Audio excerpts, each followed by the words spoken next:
बच्चों आज हम सीखेंगे कि हम वर्ग संख्याओं की पहचान कैसे करें, कैसे पता लगाएं कि कोई संख्या पूर्ण वर्ग है या फिर नहीं है। और इसी के साथ ही हम सीखेंगे कि अगर वो संख्या पूर्ण वर्ग संख्या नहीं है तो हम किस तरीके से उसको वर्ग संख्या में बदल सकते हैं। ठीक है, तो चलिए शुरू करते हैं। हम एक संख्या लेते हैं 32। ठीक है, तो 32 इसका हम क्या निकालेंगे, अभाज्य गुणनखंड निकालेंगे। अभाज्य गुणनखंड हम इसका निकालेंगे। अब यहाँ पर थोड़ा सा मैं आपको बताना चाहूंगी, अभाज्य संख्याएं हमको यहाँ पर गुणनखंड अभाज्य संख्याओं की सहायता से निकालना है। तो अभाज्य संख्याएं क्या होती हैं, हमने पहले पढ़ा हुआ है कि भाज्य संख्याएं और अभाज्य संख्याएं।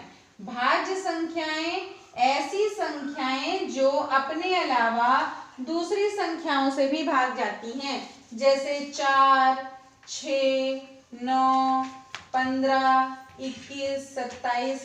ऐसी सभी संख्याएं भाज्य संख्याएं हैं जो अपने अलावा दूसरी संख्याओं से भाग जाती हैं। तो हमको इनसे भाग नहीं देना है, हमको क्या निकालना है, अभाज्य गुणनखंड।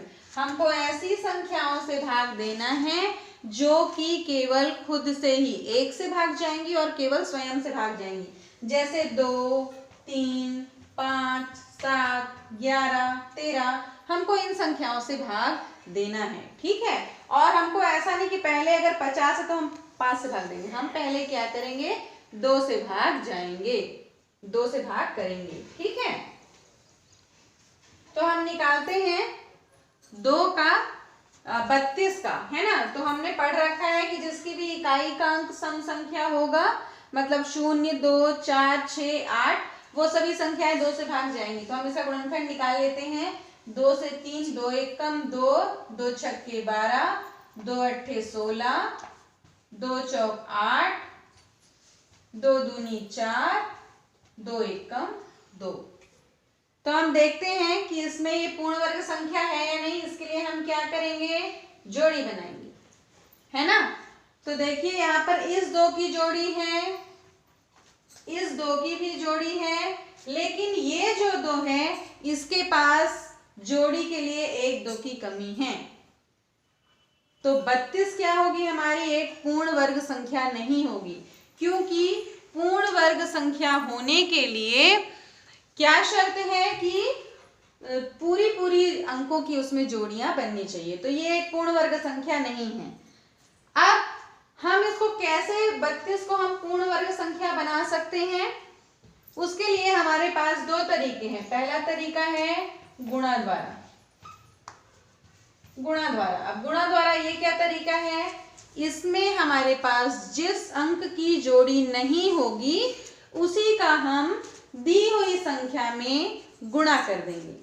जैसे कि यहाँ पर इसकी जोड़ी है, इसकी जोड़ी है, इस 2 के पास जोड़ी के लिए 1, 2 की कमी है, केवल 1, 2 की कमी है। अगर यहाँ पर 1, 2 और होता तो सबकी जोड़ी बन जाती और 32 एक पूर्ण वर्ग संख्या हो जाती। तो हम क्या करेंगे, गुणा में क्या करना है हमको, जो हमारी दी हुई संख्या है, जैसे ये 32 है, उसमें हम क्योंकि इस 2 के लिए 1, 2 की कमी है जोड़ी के लिए, तो हम उसमें किसका गुणा कर देंगे, 2 का गुणा कर देंगे। तो हमारी संख्या हो जाएगी 64। अब 64 क्या होगी, एक पूर्ण वर्ग संख्या होगी। ठीक है बच्चों, इसके साथ ही एक दूसरा तरीका है भाग द्वारा। तो भाग द्वारा में क्या होगा, जब इसमें 2 की कमी थी तो हमने क्या किया, गुणा द्वारा 2 को बढ़ा दिया। भाग में क्या होता है, भाग में घटता है, कोई भी चीज कम होती है, बांटा जाता है उसको। तो हमारे पास इसी 32 में ये 2 जो है, ये 2 जो है वो ज्यादा है, तो हम क्या करेंगे, 32 भागित 2 कर देंगे। तो हमारा 32 में से 2 हम निकाल देंगे, तो हमारा कितना आ जाएगा, 2 एकम 2, 2 छक्के 12। तो अब देखो, भाग के द्वारा भी 16 जो है वो भी एक पूर्ण वर्ग संख्या हो गई। 16 किसका वर्ग है, 4 का वर्ग है, और 64 भी किसका वर्ग है, 8 का वर्ग है। अब दोनों संख्याएं 64 और 16 जो है वो पूर्ण वर्ग संख्याएं हो गई। ठीक है बच्चों, thank you. If you like this video, like it, share it and subscribe the channel for more videos. Thanks for watching.